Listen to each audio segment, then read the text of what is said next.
Oke. Assalamualaikum warahmatullahi wabarakatuh. Selamat malam Bapak. Perkenalkan, kami dari kelompok 5 ingin mempresentasikan proyek ujian tengah semester kami dengan tema penerapan K-means untuk segmentasi pelanggan e-commerce berdasarkan pola transaksi dan preferensi produk. Di sini dengan saya sendiri yaitu Deswita Maharani dengan NIM A11 2023 15298 dengan rekan-rekan saya Johanna Oktavia Ramadhani A11 2023 15024 dan juga ada Khalida Abdad A11 2023 15031. Selanjutnya ada Megan Febriana Putri Johanna dengan NIM A11 2023 15039. Selanjutnya ada Aliyah Zahra Turiski dengan NIM A11 2023 15294. Selanjutnya, saya akan menjelaskan mengenai latar belakang pada proposal kami. Mengapa segmentasi pelanggan perlu diubah? E-commerce di Indonesia sedang tumbuh pesat, tapi sayangnya banyak bisnis masih menggunakan segmentasi pelanggan yang konvensional. Hasilnya, strategi pemasaran yang tidak selalu tepat sasaran karena tidak mencerminkan perilaku pelanggan secara akurat. Disinilah peran K-means clustering menjadi solusi. Dengan pendekatan ini, kita bisa mengelompokkan pelanggan berdasarkan perilaku nyata mereka, seperti frekuensi pembelian dan nilai transaksi. Hasilnya, strategi pemasaran yang lebih profesional, lebih efisien, dan tentunya lebih bertambah. Selanjutnya, ada bagaimana kita bisa merancang model machine learning yang mampu melakukan segmentasi pelanggan secara otomatis, hanya dari data transaksi yang tersedia.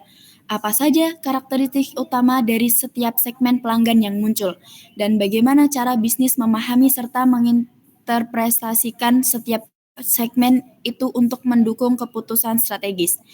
Dan yang tak kalah penting, bagaimana hasil segmentasi ini bisa dimanfaatkan untuk merancang strategi pemasaran dan retensi yang lebih profesional dan efektif, terutama untuk pelanggan yang jarang melakukan pembelian.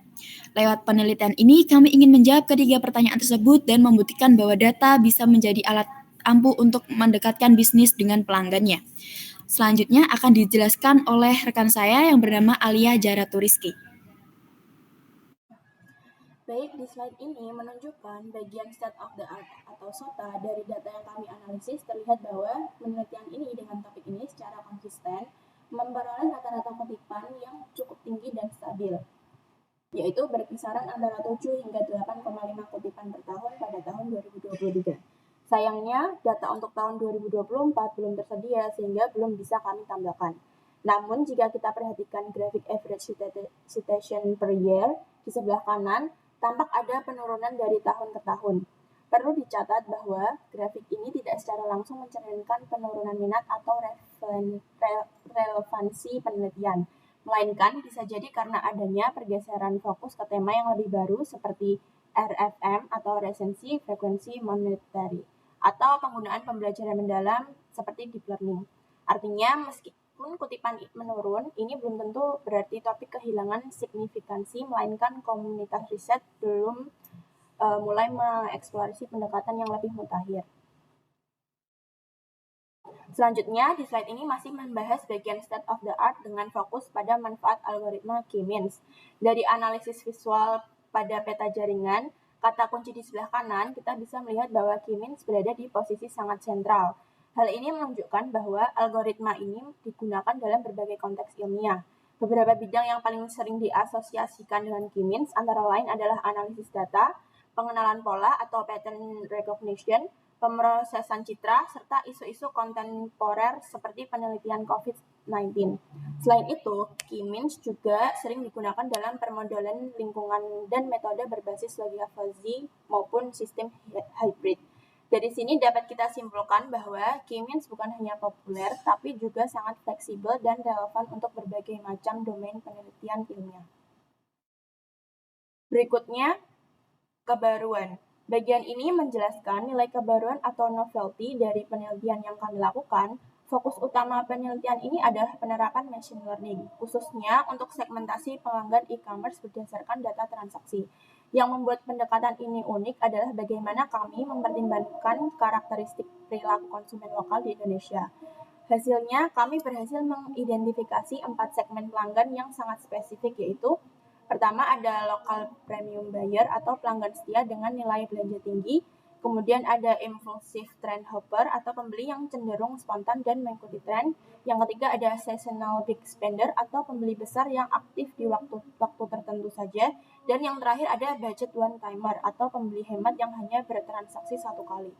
Metode ini tidak hanya menghasilkan segmentasi yang akurat secara otomatis, tapi juga memberikan insight yang sangat relevan terhadap dinamika pasar lokal. Harapannya, temuan ini bisa menjadi dasar pengambilan keputusan bisnis yang lebih tepat sasaran.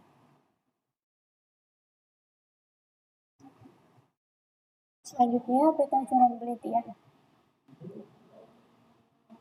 Pada 2025, tahap penelitian ini menggunakan eksplorasi dan segmentasi awal, dan metodologinya menggunakan exploratory data analysis atau EDA, data processing, clustering key means, validasi awal dengan Elbow dan Silhouette. Nah, untuk outputnya akan menampilkan visualisasi segmen pelanggan, misal dari impulsif, rutin, diskonan, dan selanjutnya laporan eksplorasi data, artikel ilmiah awal, dan peta kebutuhan data kelanjutan. Pada 2026, tahap penelitian ini dengan validasi dan optimasi model. Nah, metodologinya menggunakan feature engineering, key means, versus DBS scan versus GMM, dan validasi dengan Silhouette dan Fishbone serta key vault untuk clustering. Untuk outputnya, prototype model segmentasi tervalidasi, publikasi nasional atau internasional, dan dataset siap uji sistem. Pada 2027, implementasi sistem dan A atau B testing, metodologinya dengan dashboard, interaktif, streaming, atau Power BI. Integrasi model di backend, uji efektivitas promosi berbasis segmen. Untuk outputnya, sistem segmentasi berbasis data hasil A atau B, testing, efektivitas pemasaran, laporan studi kasus, dan draft paten. Pada 2028, tahap penelitiannya adalah adaptasi, real time, dan otomatisasi. Nah, untuk metodologinya dengan mini batch, key means, data stream, Kafka atau Spark, CI atau CD, pipeline, Airflow, MLflow. Selanjutnya, untuk outputnya, sistem segmentasi adaptasi real time, dokumentasi sistem, draft kerjasama industri. Pada 2029, tahap penelitiannya dengan skalabilitas dan komersialisasi. Untuk metodologinya, yaitu Big Data, menggunakan Hadoop atau Spark, kemudian depth clustering, jika itu memungkinkan relevan, kemudian juga menggunakan evaluasi ROI dan UX testing. Nah, untuk outputnya, sistem siap pakai skala industri, hak kekayaan intelektual atau HKI, publikasi Q1 atau Q2, kemudian rencana spin-off atau kerjasama startup. Nah, selanjutnya, untuk tujuan, menerapkan dan mengevaluasi algoritma key means untuk segmentasi pelanggan e-commerce guna mengelompokkan pelanggan e-commerce ke dalam segmen seperti yang pertama, pelanggan yang sering belanja dan setia. Kedua, pelanggan yang peka terhadap harga. Ketiga, pelanggan yang belanja di waktu-waktu tertentu. Dan yang keempat, pelanggan dengan nilai transaksi tinggi. Sehingga mendukung strategi pemasaran yang lebih personal dan meningkatkan retensi serta nilai transaksi.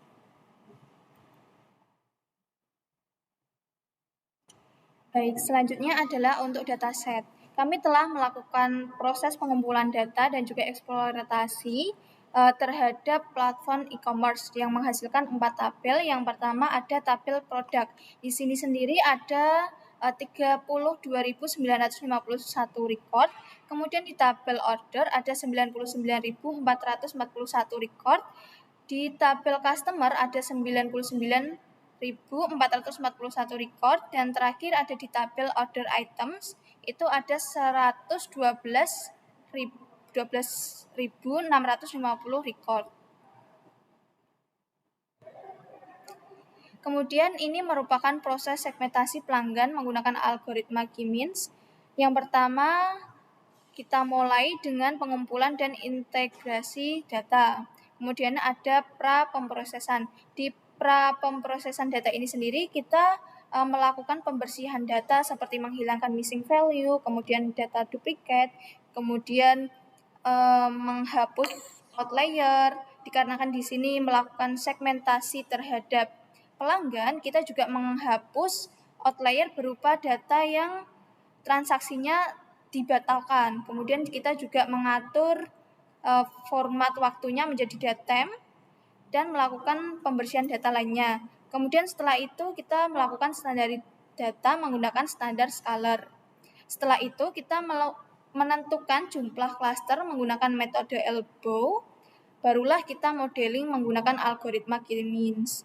Setelah itu kita mengevaluasi dan memvisualisasi klaster. Dan terakhir kita interpretasi dan rekomendasi.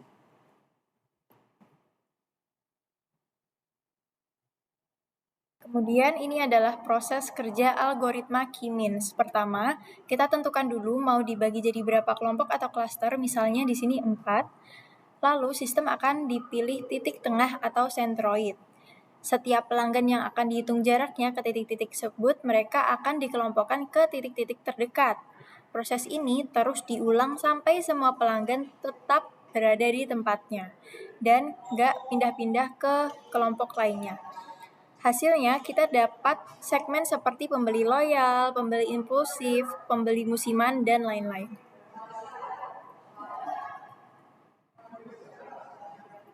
Untuk hasil yang diharapkan pada penelitian kami, pertama, ada model segmentasi pelanggan berbasis algoritma K-means yang mampu mengelompokkan pelanggan e-commerce ke dalam 4 klaster berdasarkan pola transaksi dan preferensi produk, yaitu ada yang pertama, pelanggan yang sering berbelanja dan setia, yang kedua, pelanggan yang peka terhadap harga, yang ketiga, pelanggan yang belanja di waktu-waktu tertentu, dan yang keempat ada pelanggan dengan nilai transaksi tinggi. Kemudian, dataset pelanggan yang telah diklasifikasi ke dalam masing-masing segmen yang dapat digunakan untuk keperluan analisis lanjutan atau implementasi strategi pemasaran yang dipersonalisasi. Kemudian ada visualisasi hasil klasterisasi misalnya dengan PCA yang dapat memudahkan interpretasi karakteristik antar segmen pelanggan.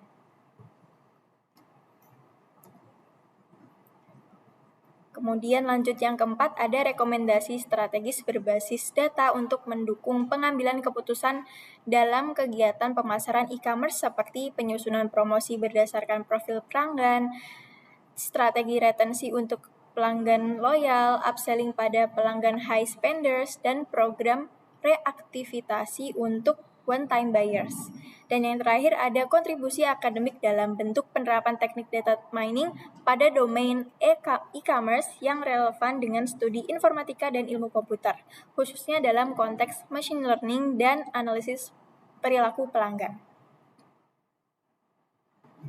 Sekian presentasi dari kelompok 5. Kami mohon maaf apabila ada kesalahan dalam pengucapan kata. Wassalamualaikum warahmatullahi wabarakatuh.